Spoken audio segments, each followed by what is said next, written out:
অফিসে বের হবার ঠিক আগ মুহূর্তে মা আমায় ডেকে বলল, তোর বউয়ের তো 7 মাস চলছে, তা বৌমাকে কবে বাপের বাড়িতে দিয়ে আসবি?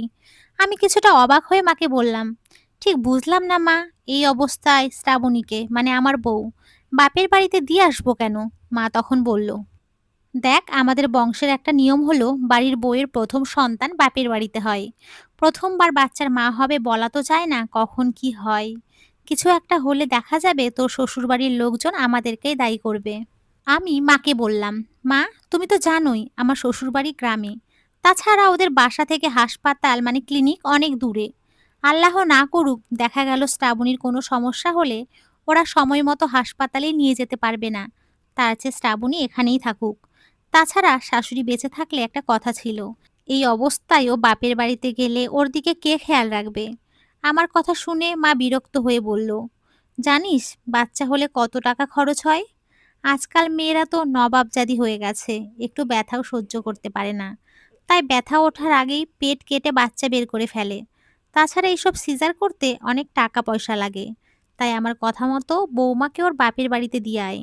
ওদের মেয়ে ওরাই এইসব ঝামেলা দেখুক। আমি মুচকি হেসে মাকে বললাম, শ্রাবণী ওদের বাড়ির মেয়ে হলেও সে এখন আমার স্ত্রী, আমার অনাগত সন্তানের মা। তাই ওদের থেকে আমার দায়িত্ব আর কর্তব্যটা অনেক বেশি। মা, আমার অফিসের দেরি হয়ে যাচ্ছে, আমি গেলাম। আর কয়েকটা টাকা পয়সার জন্য আমি আমার স্ত্রী আর সন্তানের ঝুঁকির মতো ফেলবো না। এই কথা বলে আমি যখন মার রুম থেকে বের হলাম, তখন খেয়াল করি শ্রাবণী দরজার আড়ালে দাঁড়িয়ে আছে। আমায় দেখে শ্রাবণী শুকনো হাসি হেসে বলল, পিয়াস, আল্লাহর রহমতে আমার কিচ্ছু হবে না। তুমি আমায় বাপের বাড়িতেই দিয়ে এসো। শ্রাবণীর শুকনো হাসির পেছনে কতটা কষ্ট আর অভিমান জমা ছিল সেটা আমি ঠিক বুঝতে পেরেছিলাম। আমি তখন ওর হাতটা ধরে বললাম, তোমার মুখে শুকনো হাসি মানায় না, সতেজ হাসিটাই বেশি মানায়। চিন্তা করো না, আমি আছি তো তোমার পাশে। অফিস থেকে ফিরতে ফিরতে বিকাল 5টা বেজে গেল। আমি তড়ি ঘড়ি করে বাসায় ঢুকে শ্রাবণীকে বললাম, তুমি তৈরি হয়ে নাও তো, ডাক্তারের কাছে যেতে হবে। শ্রাবণী তখন বলল, আমি ঠিক আছি তো, শুধু শুধু ডাক্তারের কাছে যেতে হবে না। শ্রাবণীর কথা শুনে আমি কিছুটা রেগে গিয়ে বললাম, তোমার এত বুঝতে হবে না, ডাক্তার বলেছিল 15 দিন পর পর একবার চেক আপ করাতে। আর আজ 17 দিন চলছে, যাও তৈরি হয়ে আসো। শ্রাবণীকে নিয়ে বাসা থেকে বের হবার সময় মা আমাদের দেখে বলল, তোদের ঢং দেখে আর বাঁচি না।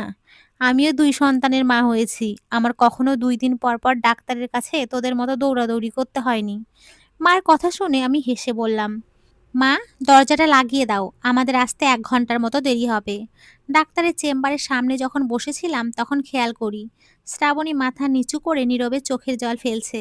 আমি তখন ওর হাতটা শক্ত করে ধরে বললাম, প্লিজ মায়ের কথায় কিছু মনে করো না, সেকালের মানুষ তাই এত কিছু বোঝে না। আমি আছি তো তোমার পাশে।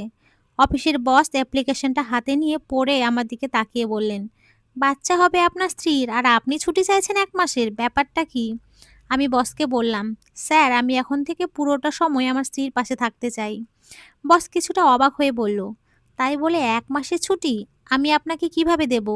আপনি মহিলা হলে আপনাকে না হয় গর্ভকালীন ছুটি দেওয়া যেত, কিন্তু আপনি তো পুরুষ, আপনাকে কিভাবে এতদিনের ছুটি দেই? আমি বসকে তখন বললাম, গর্ভকালীন ছুটিটা একজন গর্ভবতী মহিলার পাশাপাশি একজন পুরুষেরও সেটার প্রাপ্য। প্রতিটা পুরুষের দায়িত্ব স্ত্রীর গর্ভকালীন এই সময়ে স্ত্রীর পাশে থাকা। তেমনি প্রতিটা স্ত্রীও চায় এই সময়টাতে তার স্বামী যেন তার পাশে থাকে। 6 বছর চাকরি করে এই কোম্পানিকে আমি অনেক কিছু দিয়েছি। কোম্পানি কি আমায় এখন 1 মাস সময় দিতে পারে না? আমি তো বেশি কিছু চাইনি বস। আমার কথাগুলো চুপচাপ শুনে বস বলল, ঠিক আছে, আপনি যান, আমি দেখছি বিষয়টা। কয়েকদিন হলো বড় আপা আমাদের বাসায় এসেছে। আমি অদ্ভুতভাবে খেয়াল করছি বড় আপার যে কাজগুলো নিজের করা উচিত সেই কাজগুলো শ্রাবণীকে দিয়ে করাচ্ছে। সেদিন খেয়াল করি বড় আপা এক মনে টিভিতে সিরিয়াল দেখছে আর শ্রাবণীকে বলছে, আমার বাচ্চার দুধটা একটু গরম করে দাও তো। আরেকদিন শুনি বড় আপা বিছানায় শুয়ে থেকে শ্রাবণীকে ডেকে বলল, আমার মাথাটা খুব ব্যথা করছে, আমায় 1 কাপ কড়া করে কফি বানিয়ে দাও তো। আজ সকাল থেকেই শ্রাবণীর শরীরটা একটু খারাপ। এই অবস্থায় বড় আপা শ্রাবণীকে বলল, তোমার হাতের পাটিসাপটা পিঠা তোমার দুলাভাই খেতে খুব পছন্দ করে, তুমি আজ আমায় কতগুলো পাটিসাপটা পিঠা বানিয়ে দিও তো। আমি খুব অবাক হচ্ছিলাম আমার বড় বোনের কথা শুনে, তাই কিছুটা রেগে গিয়ে বললাম, তোর জামাইকে তুই নিজে পিঠা বানিয়ে খাওয়া, তুই আমার বউকে বলছিস কেন? বড় আপা তখন মুখ বাঁকিয়ে বলল, বইয়ের চামচাগিরি করছিস নাকি? আমি বললাম, আমি কোনো চামচাগিরি করছি না, শুধু তোর মতো একটা শিক্ষিত মেয়ের ভুলগুলো চোখে আঙুল দিয়ে দেখিয়ে দিতে চাইছি। তুই নিজেও তো এক বাচ্চার মা, তুই তো বুঝিস এই সময় একটা মেয়ের কত রকমের সমস্যা হয়। তুই কি করে এই অবস্থায় আমার বউকে বলিস তোর বাচ্চার দুধ গরম করে দিতে, তোর জন্য কফি বানিয়ে দিতে, আর আজ বলছিস তোর জামাইয়ের জন্য পিঠা বানাতে। মেয়েটা প্রথমবার মা হচ্ছে, মনে কত রকমের ভয় থাকতে পারে। কোথায় তুই শ্রাবণীকে একটু সাহায্য করবি, একটু মনে সাহস দিবি যেন সে ভয় না পায়, তা না করে উল্টো তুই ওকে পিঠা বানাতে বলছিস। এমন সময় মা খুব রেগে গিয়ে বলল, আমি এমন ছেলে পেটে ধরেছি যে কিনা নিজের বউয়ের জন্য নিজের বড় বোনকে কথা শোনাচ্ছে। কি এমন তোর বউকে বলেছে যে তুই তোর বোনকে কথা শোনাচ্ছিস? কয়েকটা পিঠা বানিয়ে দিতেই তো বলেছে। অথচ তোরা যখন পেটে ছিলি তখন আমি সংসারের সমস্ত কাজ একা হাতে করতাম।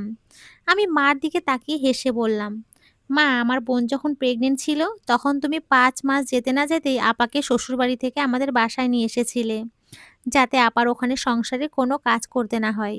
আমি দেখেছি আপাকে দিয়ে তুমি কোনো কাজ করাবে দূরে থাক, আপাকে কখনো রান্নাঘরেও যেতে দাওনি।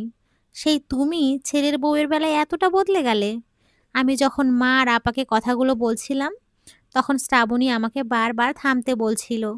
তখন আপা শ্রাবণীকে বলল, থাক থাক, নিজের স্বামীকে মা বোনের উপরে খেপিয়ে দিয়ে এখন আমাদের চোখে ভালো সাজতে হবে না। কথাটা শুনে শ্রাবণী মাথা নিচু করে অন্য রুমে চলে গেল। আমি তখন আপার দিকে তাকিয়ে বললাম, মূর্খ মানুষ অবুঝ হলে তাকে বোঝানো সহজ, কিন্তু কোনো শিক্ষিত মানুষ অবুঝ হলে তাকে বোঝানো সত্যিই খুব কঠিন। রুমে ঢুকে দেখি শ্রাবণী জানালার গ্রিল ধরে বাহিরের দিকে তাকিয়ে আছে। আমি ওর কাঁধে হাত রেখে বললাম, চিন্তা করো না, আমি আছি তো তোমার পাশে। শ্রাবণী আমার দিকে ফিরে শুকনো হাসি দিল। আর আমি তখন বললাম, তোমার মুখে শুকনো হাসি মানায় না, সতেজ হাসিটা বেশি মানায়। তো বন্ধুরা, আজকের এই গল্পটি এই পর্যন্তই। তোমরা সকলে খুব ভালো থেকো, সুস্থ থেকো। সকলকে অসংখ্য ধন্যবাদ। নমস্কার বন্ধুরা, খুব ভালো থেকো।